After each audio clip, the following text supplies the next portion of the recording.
चलिए क्वेश्चन है कि दो अंकों की संख्या के अंकों का योग 9 है, तो इस संख्या का 9 गुना संख्या के अंकों को पलटने से बनी संख्या के का 2 गुना है, तो वह संख्या क्या है। तो इस टाइप का एक क्वेश्चन हम अपने पिछले क्लास में बता चुके हैं। तो चलिए इस क्वेश्चन को हम लोग फिर से देखते हैं।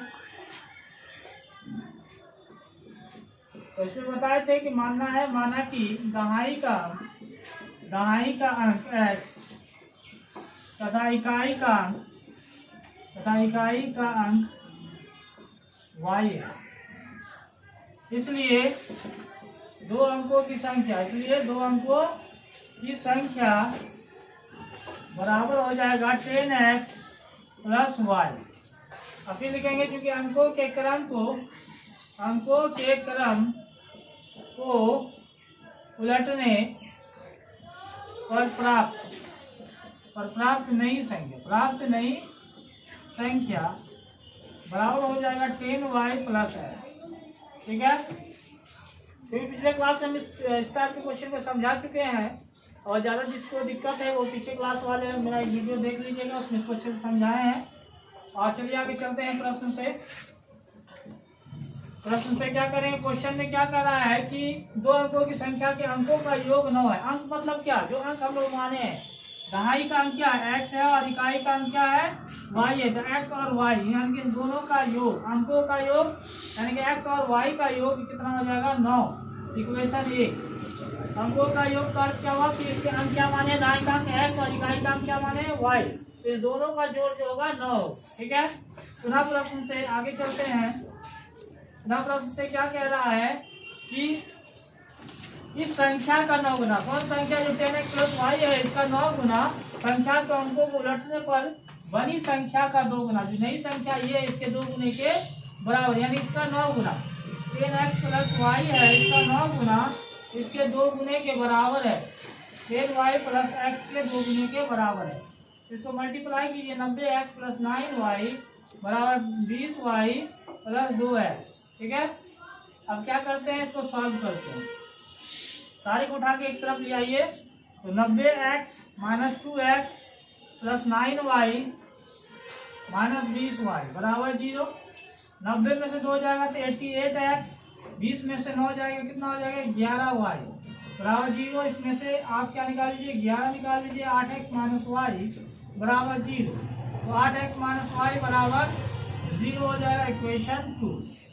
अब क्या आ गया, देखिए इक्वेशन 1 आ गया और इक्वेशन 2, दोनों को क्या करेंगे, देखिए जोड़ने पर ये कट जाएगा, या नहीं तो अगर घटाना है तो इसके लिए क्या करना है, इसमें 8 से मल्टीप्लाई करके और 1 में जो है 1 से मल्टीप्लाई करके तब घटाएंगे। लेकिन हम लोग चलते हैं जोड़ कर ही काम करते हैं। समीकरण 1 और 2 को जोड़ने चलिए जोड़ते हैं।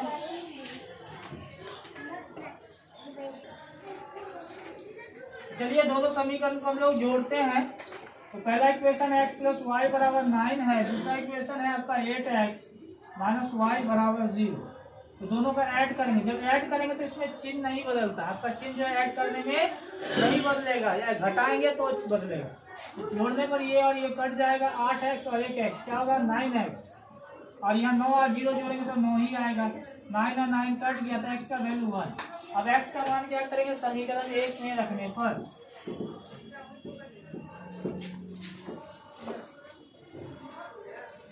चलिए x का मान समीकरण 1 में रखने पर, x का मान समीकरण 1 में रखने पर समीकरण 1 था x प्लस वाई बराबर 9 था, x का वैल्यू 1 प्लस वाई बराबर 9, इसलिए y बराबर 9 माइनस 1, तो y का वैल्यू क्या आ गया 8 आ गया। अतः संख्या, अतः दो अंकों की संख्या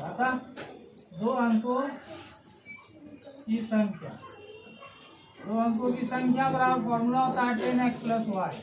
तो 10 इंटू एक्स का वैल्यू क्या है, x का वैल्यू 1 है, प्लस y का वैल्यू क्या है 8 है, तो 10 जोड़ 8 तो 18 हो गया। यही आंसर आपका हो गया। चलिए स्टूडेंट्स आज देखते हैं। क्वेश्चन है वज्र गुणन विधि से 2x प्लस वाई बराबर 5 और 3x प्लस 2y बराबर 8 को हल करें। यानी करना क्या है कि एक विधि जो है वज्र गुणन विधि, इसी को हम लोग आज देखते हैं किस तरह से सॉल्व होगा। तो चलिए देखते हैं। पहला इक्वेशन चूंकि दिया हुआ है 2x + 3 + y = 5, इसको हम लोग लिख सकते हैं या 2x + y - 5 = 0, इक्वेशन ए। ये चूंकि क्या दिया हुआ है 3x + 2y = 8 है, या लिख सकते हैं 3x + 2y - 8 = 0, समीकरण 2। तो पहला इक्वेशन में जो हम लोग देख रहे हैं x के साथ है, इसको a1 कहा जाता है, y के साथ जो है इसको b1 1 है, और c1 कितना है -5 है, a2 कितना है 3 है, b2 कितना है 2 है, और c2 कितना है -8 है। अब चलते हैं इसके वज्र गुणन विधि से। वज्र गुणन विधि से वज्र गुणन विधि से वज्र गुणन विधि क्या होता है, x/b1c2, या डायरेक्ट आप एक फॉर्मूला ले लीजिए। x बराबर फॉर्मूला होता है b1c2 - b2c1 बटे a1 b2 - a2 b1। ठीक है, ये x का वैल्यू हो गया, और y का होता है c1 a2 - c2 a1 bye a1 - a1 b2 - a2 b1। अब इस दोनों में क्या करेंगे, हम लोग उसका वैल्यू पुट करते हैं। तो b1 का वैल्यू देखिए क्या है 1 है, और c2 का वैल्यू कितना है देखिए, तो c2 यहाँ पर है -8 है, और यहाँ पर -b2 का वैल्यू कितना है देखिए 2 है, और c1 का वैल्यू कितना है -5 है। ठीक है, बटे a1 का वैल्यू कितना है 2 है, और b2 का वैल्यू कितना है 2 है, माइनस a2 का वैल्यू कितना 3 है, और b1 का वैल्यू 1 है। यहाँ तक इसी तरह इधर भी हम लोग करते हैं। तो c1 का वैल्यू देखते हैं -5 है, इंटू a2 का वैल्यू कितना है 3 है, माइनस c2 का वैल्यू कितना है -8 है, और a1 का वैल्यू कितना है तो 2 है, बाय a1 का वैल्यू 2 इंटू 2 -3 इंटू 1।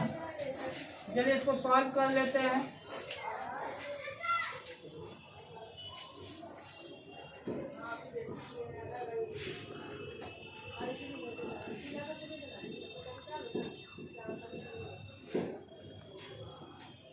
तो चलिए 1 गुना -8, 1 गुना -8 तो -8 माइनस माइनस प्लस 5 2 या 10, 5 गुना 10 हो जाएगा, और 2 गुना 4 -3, और इधर y का वैल्यू चलते हैं, y बराबर है -15, और यहाँ हो गया प्लस 8 गुना 16 बटे 4 -3, यहाँ 10 में से 8 गया 2, 2 बटे 1 यानी कि 2 ही हो जाएगा। यहाँ लिख दीजिए नीचे 2 हो जाएगा, और इस तरह 16 में से 15 गया तो 1, 4 में से 3 गया 1 तो बराबर 1। अतः x बराबर कितना आ गया 2 और y बराबर 1 समीकरण का हल है, समीकरण का हल है। ये आपका क्या हो गया वज्र गुणन विधि। चलिए क्वेश्चन है कि एक राजमार्ग पर 2 स्थान A और B। तो चलिए हम लोग देखते हैं, एक स्थान A ले लेते हैं और एक स्थान B ले लेते हैं। क्या कहा है कि एक राजमार्ग पर 2 स्थान A और B 100 किलोमीटर की दूरी पे, यानी इस दोनों के बीच का डिस्टेंस कितना है तो 100 किलोमीटर है। दोनों के बीच का डिस्टेंस 100 किलोमीटर है की दूरी पर है। एक कार A से तथा दूसरी कार B से एक ही समय चलना प्रारंभ करती है। ठीक है, एक ही समय में टाइम दोनों का क्या है एक ही समय, टाइम क्या है यहाँ पर एक ही है, एक ही है। ठीक है, तो क्या है कि टाइम एक ही है, चलना प्रारंभ करती है यदि ये कारें भिन्न भिन्न चालों से एक ही दिशा में, दिशा क्या दोनों का एक है, यानी कि एक कार इधर की ओर चला तो ये भी इधर ही जा रहा है, एक ही दिशा में चल रहा है ना। तो चलना प्रारंभ करती है यदि ये कारें भिन्न भिन्न चालों से एक ही दिशा में चलती है तो वे 5 घंटे के बाद मिलती है। तो ये एक से इधर की ओर जा रही है, यानी कि इसकी चाल कहीं ना कहीं ज्यादा होगी तभी ना ये इसको पकड़ रहा है पीछे, है ना। तो इसकी चाल ज्यादा होगी तब ये आपको इसको पकड़ लेगा, है ना। तो कहने का अर्थ है कि 5 घंटा में इसकी चाल, 5 घंटा में दूरी। तो ए की चाल अगर हम लोग मान ले x किलोमीटर है और बी की चाल को क्या मान ले y किलोमीटर है, तो 5 घंटे, 1 किलोमीटर में कितना, 1 घंटा में कितना है, x किलोमीटर जा रही है, तो 5 घंटे में कितना दूरी, तो दूरी बराबर हम लोग फॉर्मूला जानते हैं 4 गुना समय। दूरी बराबर क्या होता है, 4 गुना समय। तो 4 हम क्या माने, a का 4 क्या माने x गुना 5 यानी 5x हो गया इसका दूरी। अब y का दूरी निकाल ले, इसका दूरी निकालते हैं, इसकी दूरी क्या हो जाएगी, तो y गुना 5, तो 5y है ना। फिर क्वेश्चन में क्या कहा है कि 5 घंटे के बाद ये इसको पकड़ लेती है, यानी कि मिल जाती है। इसकी चाल ज्यादा है तब ना उसको पकड़ती है, लेकिन दोनों के बीच का डिस्टेंस कितना रहेगा, x 100 का, यानी 5x माइनस 5y करेंगे तो ये 100 होगा।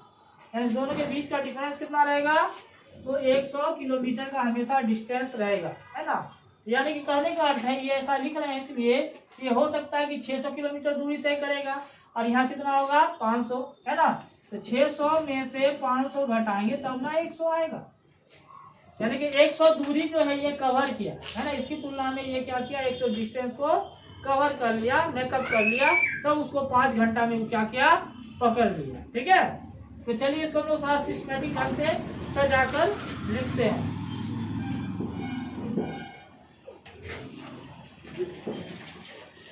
चलिए मान लेते हैं, माना कि ए से चलने वाली कार की चाल x किलोमीटर प्रति घंटा तथा B से चलने वाली कार की चाल y किलोमीटर प्रति घंटा है। ठीक है,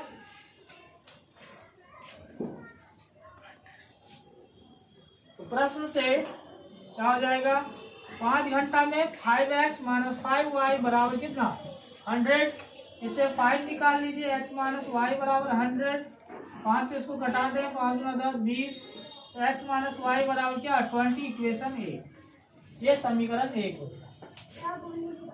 अब क्या है, दोनों के बीच का डिस्टेंस कितना है 100 है, तो क्या करेंगे पुनः प्रश्न से, दोनों के बीच का डिस्टेंस कितना है 100 है, तो क्या करेंगे x प्लस वाई बराबर 100, इक्वेशन 2 मान लेंगे, है ना। क्योंकि दोनों के बीच का डिस्टेंस कितना है 100, यहाँ से यहाँ तक और यहाँ से यहाँ।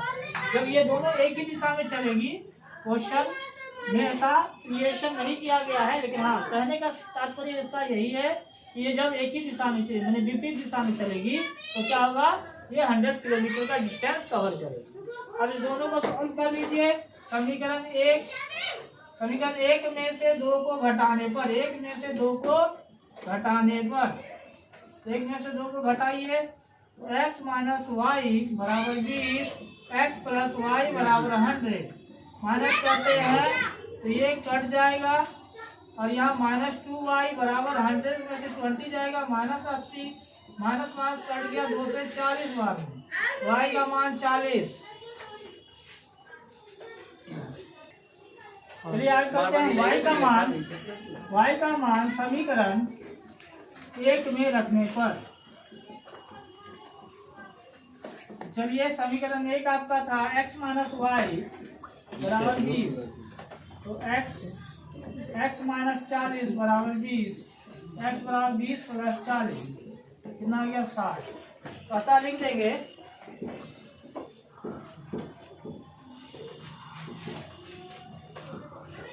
अतः ए से चलने वाली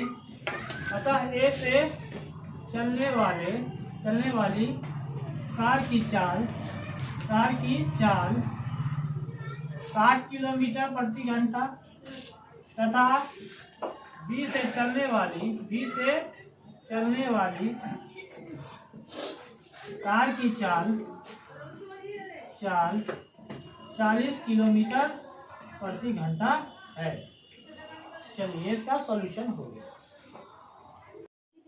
चलिए देखिए क्वेश्चन है कि आयत का क्षेत्रफल 9 वर्ग इकाई कम हो जाता है यदि इसकी लंबाई 5 इकाई कम कर दी जाती है और चौड़ाई 3 इकाई बढ़ा दी जाती है। यदि लंबाई 3 इकाई और चौड़ाई को 2 इकाई बढ़ा दे तो क्षेत्रफल 67 वर्ग इकाई बढ़ जाती है।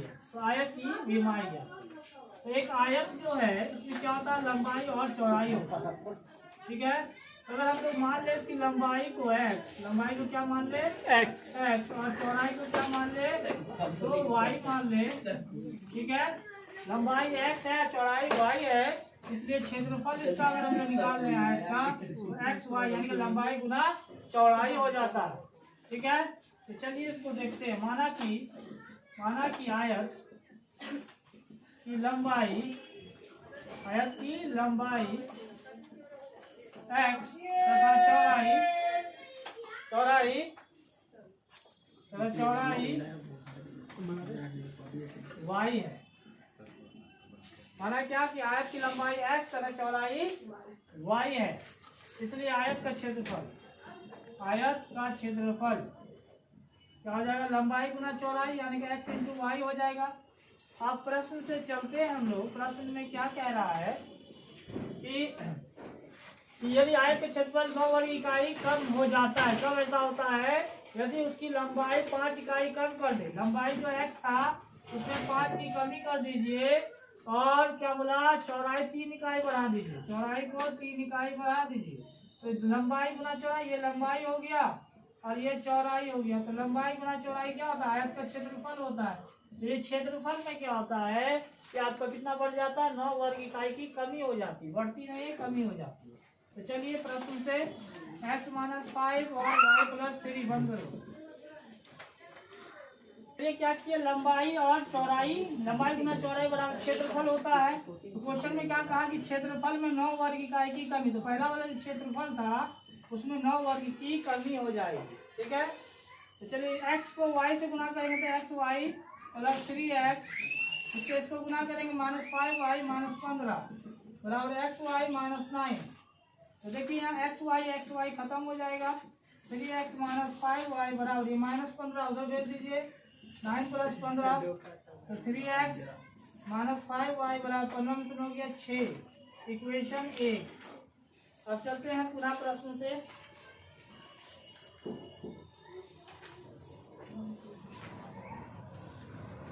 पुनः प्रश्न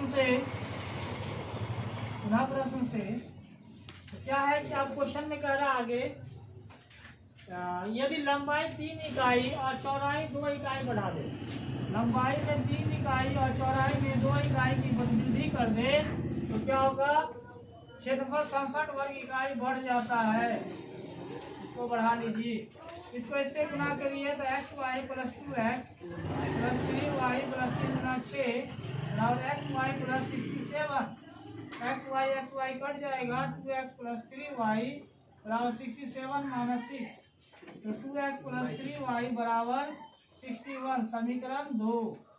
अब इस दोनों इक्वेशन को हम लोग सॉल्व करते हैं। समीकरण 1 में 2 से तथा 2 में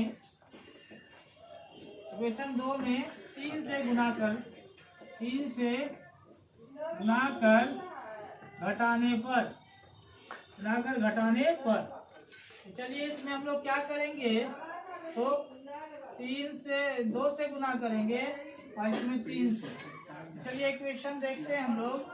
तो 2 × 6x हो जाएगा -6 × 30y, सॉरी 2 × 10 हो जाएगा, 10y बराबर 6 × 12 और उसमें चलते हैं 3 × 6x + 3 × 9y बराबर 3 × 1 = 3, 3 × 6 = 18, 183 माइनस ये कट जाएगा, ये -19y हो जाएगा। तो इसमें से घटा दीजिए, 183 में से 12 माइनस कीजिए, 3 में से 2 गया 1, 8 में से 1 गया 7, 171 माइनस में, तो माइनस में 171 माइनस कट गया, 19 से 19 9 बार है, तो y का वैल्यू क्या आ गया 9। अब y का मान क्या करेंगे, समीकरण 1 में रखने पर, y का मान समीकरण 1 में रखने पर, समीकरण 1 में रखेंगे y का मान, तो y का मान क्या है 3x - 5y बराबर 6, तो 3 × x - 5 × y का वैल्यू कितना है, तो 9 है बराबर 6। तो 3x माइनस 5 नवा 45 बराबर 6। तो 3x बराबर 6 प्लस 45। 45 और 6 जोड़ दीजिए।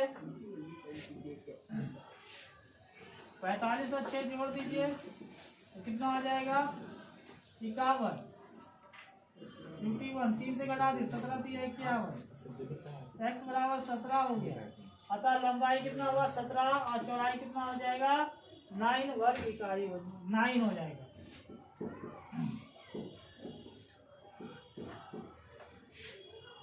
लिख लीजिए। अतः आयत की लंबाई